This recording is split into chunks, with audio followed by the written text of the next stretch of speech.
Hello and welcome back to our Edinburgh Watch Company YouTube channel. Are you thinking about perhaps buying a Daytona for yourself? Would you like to learn a little bit more about some of the models in the range? If so, grab a coffee and come and see what we've got to show you.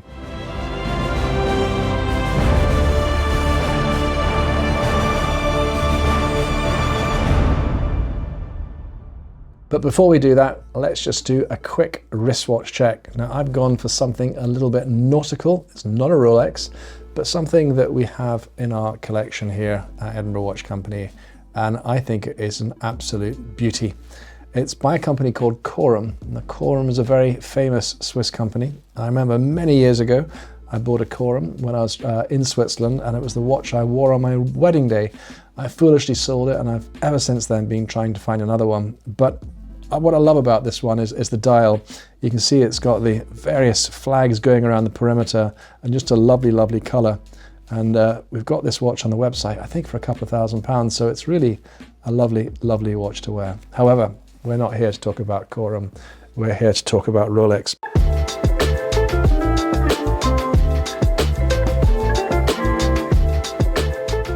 Let's go and start off first of all with the Daytona. Now this is similar to my first ever Daytona. And I remember I bought this watch, one like this one in 2003. And this watch I think is about a 2004. And we bought it from a gentleman who's had this watch from new.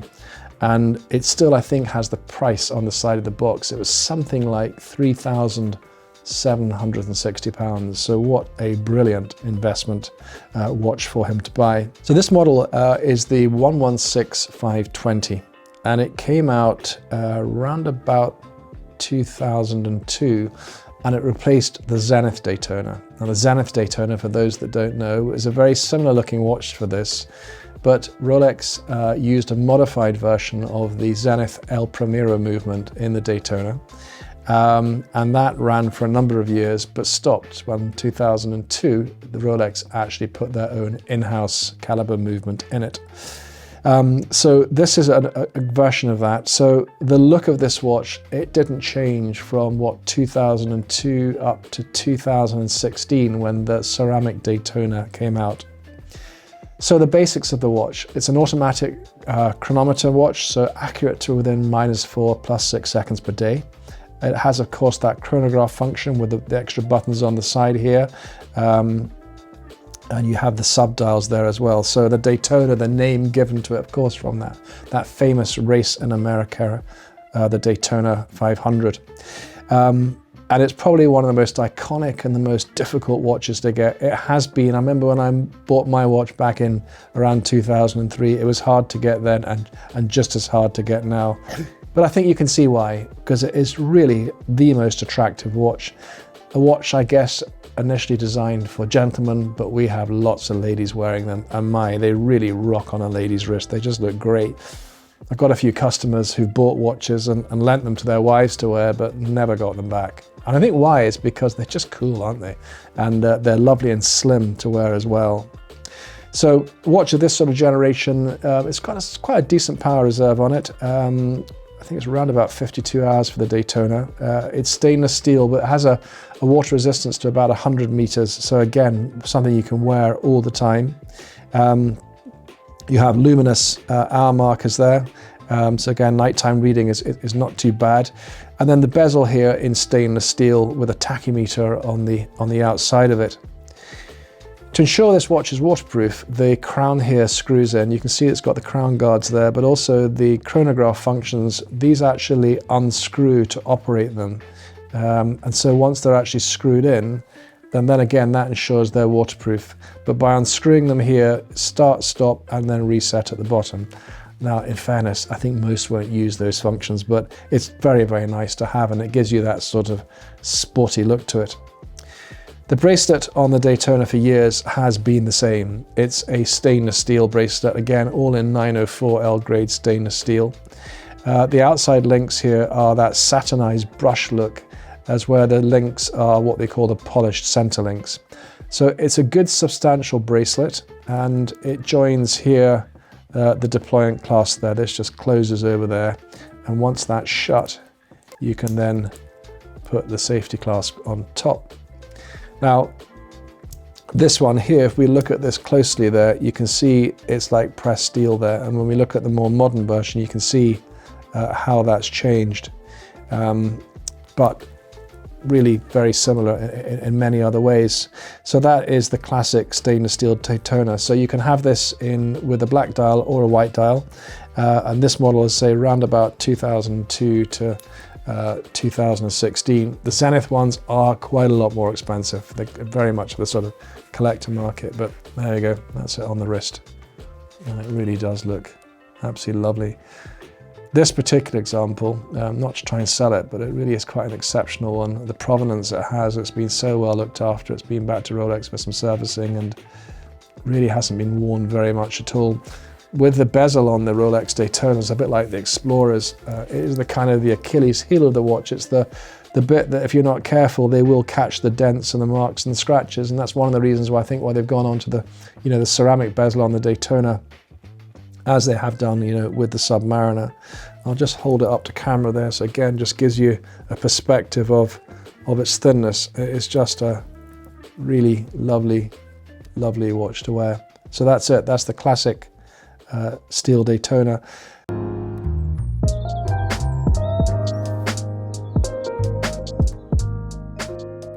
So 2016, wow, that was an exciting year because Rolex introduced this to their range. This is the 116500 LN, available with the white or the black dial. So again, nothing's changed there, but it has, this is what we nicknamed the Panda dial, black sub dials there, and with a ceramic bezel. It's just given it such a different look. And I remember last year these watches were off at 50,000 in some places. Now they have, as I say, come back quite considerably, but I think they're around about 11.4 now. So they have certainly, typically selling for triple this price for these ones. But again, very similar. Let's just actually put the two together because you can see really, apart from the ceramic bezel there, they're very similar watches.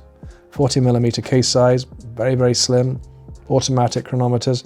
This one here at that generation will be sort of -4 to +6 seconds accuracy, which again is still very good for an automatic watch. But this one now is down to ±2 seconds per day, which is just fantastic, for an automatic watch. But the introduction of the ceramic bezel there with a tachymeter engraved on it, it just makes it that little stronger. When you accidentally tap it against something, you'll look at it and you'll probably be all right. The glass on this is a sapphire crystal, and then the crown and the pushers there both screw down into the side of this watch.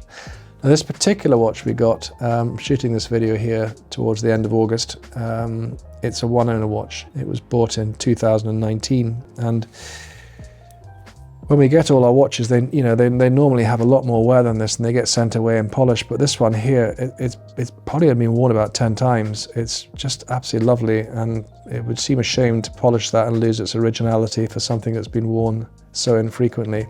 But again, you can see the brushed and the polished links there. Now, we spoke earlier about the clasp. So the deployment clasp there, if you see, it's different than the older model. It's a stronger, solid steel rather than the pressed steel. And it also features here the Easy Link in it too. So this just very easily allows you to, that's it, tightened and loosened, if it's a bit too tight on your wrist. But that is the ceramic Daytona. Now they come again with a black or a white dial. So it's very much each their own as to which one you prefer the look of. But I had one of these for about a year. In fact, I'll ask Scott if you wouldn't mind, we did a video maybe a couple of years ago where I talked about my love of this Daytona, someone who's actually worn it for a long time. So go and have a look at that. You can just get my honest view on it. But yeah, this would definitely be one I'd have in my collection. I wouldn't really mind if it was black or white, but it is such a looker. And look how, hold it up to camera, then you can just see, again, this watch will, fit underneath your wrist. So if you were to buy one of these, wherever you choose to buy it from, unless you're lucky enough to get it at list, it is going to be a really expensive investment for you, but you'll love it. it'll outlast you. You'll pass it down to the next generation. So I think when you look at it that way, you maybe do your man maths, then you know, you'll maybe consider it. But I absolutely adore this watch. I think it is one of the most prettiest watches on the market.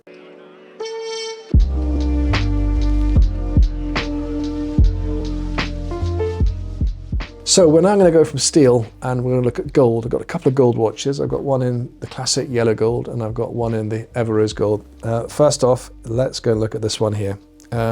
This is the Daytona in 18 karat yellow gold. And this design, again, has been around for a long time. You could get this with a Zenith movement as well. If it was a Zenith one, these sub-dials here would be black. Otherwise, apart from that, very similar. This particular one you can see here has the index markers. This model came out with the Arabic dial or the index dial, so whatever you preferred. And you could get this with different dial colors. So top of my head, you could get white, black, champagne, blue. The racing blue one was quite a good one. And then of course you could get diamonds on it as well. I think they did a slate dial as well. So there are quite a few variables. Then you also used to get mother of pearl as well. That was really quite pretty, but this is the one I would choose. I love the contrast. I think the gold, the alligator strap, the white dial, I think it works very well. We've had this watch in a couple of times. I sold it a few years ago to a customer and he offered me the watch back and I'm afraid it's not up for sale. This, I think, would probably be the Daytona that would suit me best. I just love that look. It's one of these watches, again, I think any of the Daytonas fit into that category, perhaps apart from the platinum one, which of course is really heavy. This one sits on your wrist and you don't know it's there. Very easy to read. Some people find the white dials are easier to read than the black and vice versa. But just a really good classic watch. It's sporty being a Daytona, but I think on the alligator strap, it's really very elegant as well. I'm quite a fan of the rubber bead straps, and you might think, oh my God, what have you done? But I put this on a red rubber strap recently, and it was absolutely a great look to the watch, a real sort of a summer feel to it. But again, similar to the gold, to the stainless steel one there, very, very slim chronograph function there.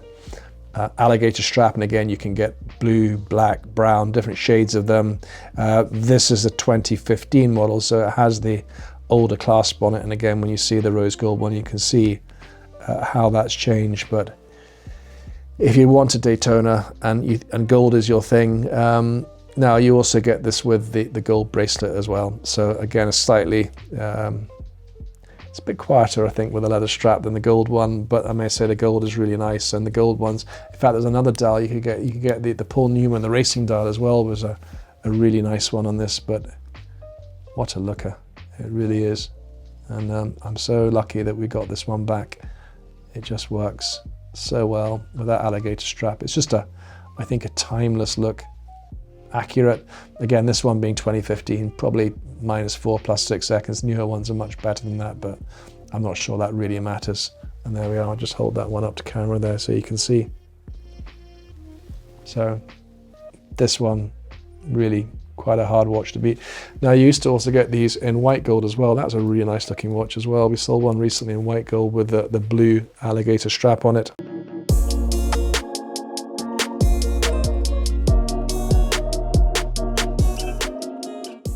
And then we come on to something much more current. This is a 2022 Daytona. It's the latest and probably the most desirable dial out there. Well, actually, you probably could argue the meteorite dial is maybe the most desirable one, but they're so expensive and so hard to get. But this one's the chocolate dial. And when this watch first came out, I remember getting one around about 2013. I think back then they were about 17,000. And the chocolate dial was like the Arabic numbers on it. And it was chocolate or ivory, I think, with the two initial colors. And then some other colors came out to join the range. And now you have, black with pink sub-dials, pink with black sub-dials. You get a few variables of it. But this one's the chocolate one. It's probably one of the most popular ones. I think you can see why. It really looks lovely. So they call this Everose gold and 18 karat gold, but as part of the design and the materials that Rolex, when they made this watch, it's designed to, you know, last a lifetime and not to lose its sort of luster and color of the gold. The look of it, it combines a sort of polished along with a satinized finish to it, polished on the side of the case there. And again, as you'll see here, this features the ceramic bezel on it. Let's just do a quick contrast of old versus new by means of the dial. And there's no right watch. It's kind of whatever's, you know, right for you. But there we are. You can see, looks really two very, very beautiful watches. However, when this came out, the thing that, you know, people will refer to this watch most notably is the fact that it is on an Oysterflex strap. Now, Rolex don't just do a normal rubber strap. This is something that they put a lot of thought into. So when Rolex were making a strap, how could it be the best it could be? What sort of technology could they use that would give it longevity, a really good feel on the wrist, etc.? And this strap, while it is rubber, it also includes, with built into the strap, a titanium blade. And if you look underneath here, you can see it has these sort of cushions on it here, just where my finger's pointing at. It just makes it so comfortable. The straps come in different sizes, so if you're buying one from an AD, then, you know, they will have to just get a strap to suit. You can see it's got the Oysterflex engraved on the side there.